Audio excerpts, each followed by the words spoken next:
We got rid of catch and release. We got rid of a lot of horrible things that they put in and that they lived with. But he had 8 years he was vice president. He did nothing except build cages to keep children in. Vice President Biden, your response. The catch and release, you know what he's talking about there? If in fact you had family came across and they were arrested, they in fact were given a date to show up for their hearing. They were released, and guess what? They showed up for a hearing. And this is the first president in the history of the United States of America that's anybody seeking asylum has to do it in another country. It just shows that he has no understanding of immigration or the laws. When you say they come back, they don't come back, Joe. Yeah. They never come back. Only the really, I hate to say this, but those with the lowest IQ, they might come back. In LA County, guess what they're doing in LA County? They got so many immigrants that are hiding out, they've lost track of them. And I watched an interview just 2 or 3 days ago with the sheriff and the mayor, and they said, guess what we're doing, folks? We're catching and releasing. We're not going to prosecute these people. The virus makes the prisons unsafe. We're not going to contain them. We're not going to turn them into a humiliated bunch of people, human beings. This is not what you do to human beings. It's immoral to do this, especially in the virus. The prisons and the jails in the country are full of people with the virus. Right here in Sarasota County, big article about the very problem. And the sheriff should be, and the judges should be releasing these people. Held on bail, for crying out, not even convicted. You've experienced this, Alex. You know what that's like. I have a young guy that does work for me. He got wrangled into jail. It's a death sentence for some people.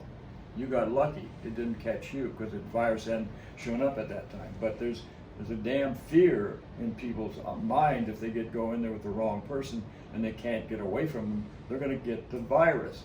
So this is why in LA County they're releasing all these immigrants. ICE can't begin to keep up with this thing, and ICE, frankly, should be eliminated. My father was 15 years old when he came here.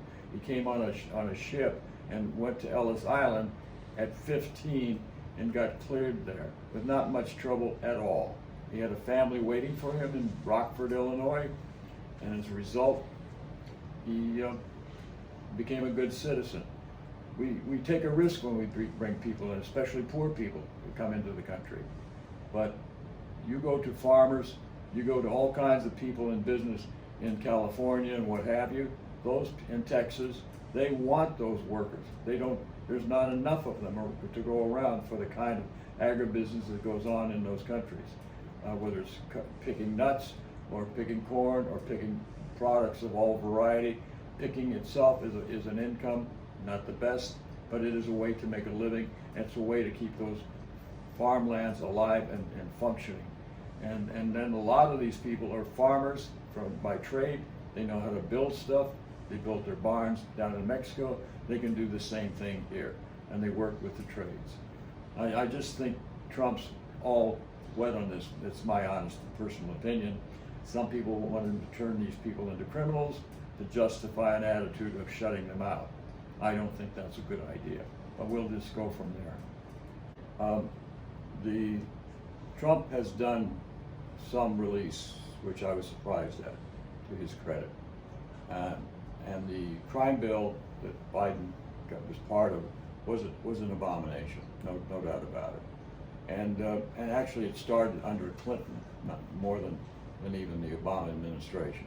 So that would be, and Ronald Reagan, when he was governor, he did the 3 strikes and you're out, which was the worst thing ever. And a lot of other states followed it. Reagan is the real culprit here. He set the death path up for everybody that's in the Republican Party. He turned the Republican Party away from being a fiscal conservative party to being a fiscal liberal party. And the debt be damned.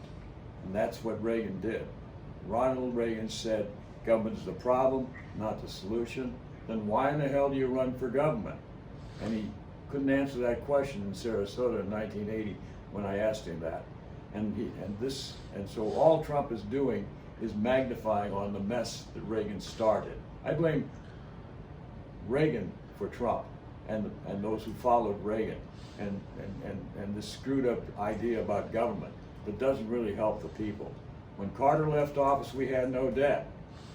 Now we have massive debt. Reagan and Bush and all the rest of them have built this debt up, and Bush Jr. made a massive crash in 07 and nearly wrecked the country that Obama inherited to try to clean up. You know, Aunt Jemima, black gal cleaning up after white, with the white massa. Well, Obama may as well dressed up like that. Because that's what that whole picture really is. But whether he plays for Aunt Jemima or not, he had to clean up the mess. And that's been the history of Republican leadership since Reagan, not before. Even Nixon and Ford believed in the wealth tax. And that's what we're going to have again, in my opinion. And Biden is proposing that. And that is one of the things that Trump doesn't want to have. I mean, they can say anything. It makes me sad, because I am the least racist person. I can't even see the audience because it's so dark, but I don't care who's in the audience. I'm the least racist person in this room.